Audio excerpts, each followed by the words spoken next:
Yo, what's up, strategists? Welcome to the Bitcoin strategy because Bitcoin is the only strategy.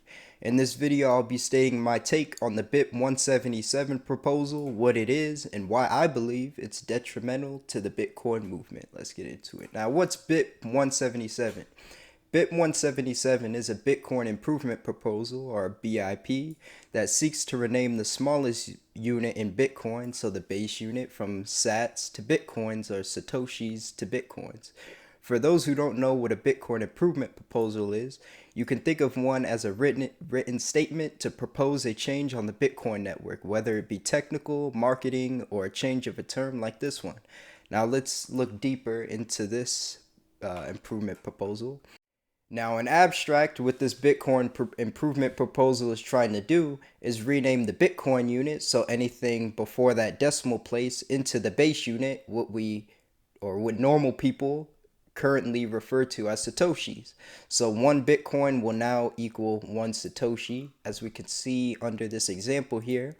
This is 0.0001 of a Bitcoin, and they want to rename that into 10,000 Bitcoins, what we call 10,000 Satoshis, or they want to rename it to 0.001 BTC. So instead of 0.301 Bitcoin, they want to rename it into 0.0001 BTC, or 10,000 Bitcoins.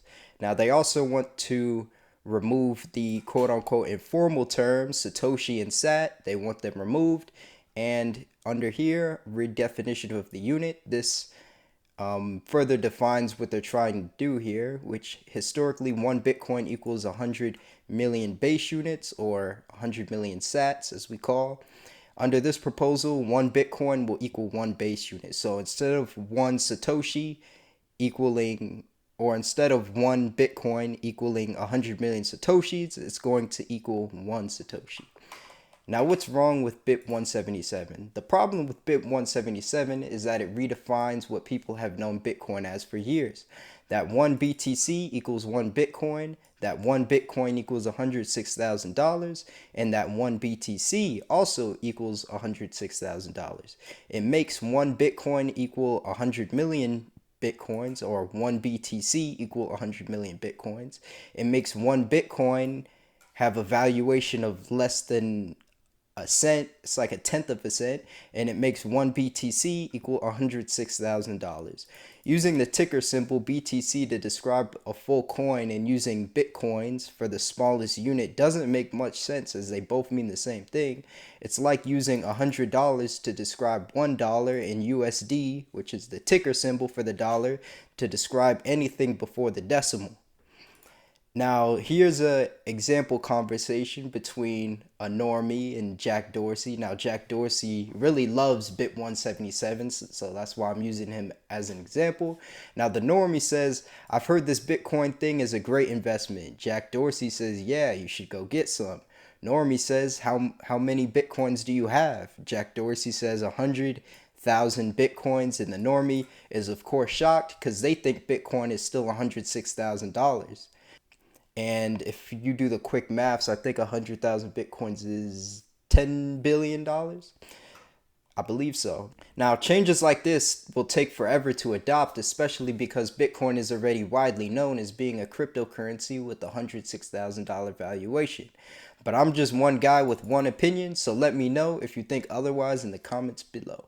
Now, in short, there's a lot of noise floating around in the space right now, and it's our job as Bitcoiners to keep our fortress protected, not just for us, but for future generations. It seems like every crypto bro out there is crawling from their failed project's butthole, just like the tokens they shill, to spam and weaken Bitcoin.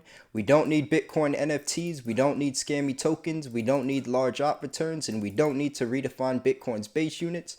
What we should be doing is expanding the capabilities of the Lightning Network and the base layer, making it more stable for future generations and payments, and making them more resistant to control and censorship. If we focus on those boring but simple tasks as a community, we can derive more long-term value from Bitcoin than all this spam could ever do. Now, the choice is yours, Anon. Will you take the blue pill and continue to and continue to support this garbage in the space? Or will you take the red pill and make Bitcoin as resilient as possible? The choice is yours. Now, before I end this video off, I want to feature a clip from Bitcoin 2025. I thought it was a really great clip from Ross Ulbricht that I believe suits us Bitcoiners very well. So let's go watch it. Bitcoin doesn't work without freedom. Bitcoin's power comes from the fact that any one of us can mine if we choose to. Any one of us can generate addresses if we choose to. Any one of us can send Bitcoins to anyone else. We are all on equal footing with Bitcoin. With Bitcoin, we are all free.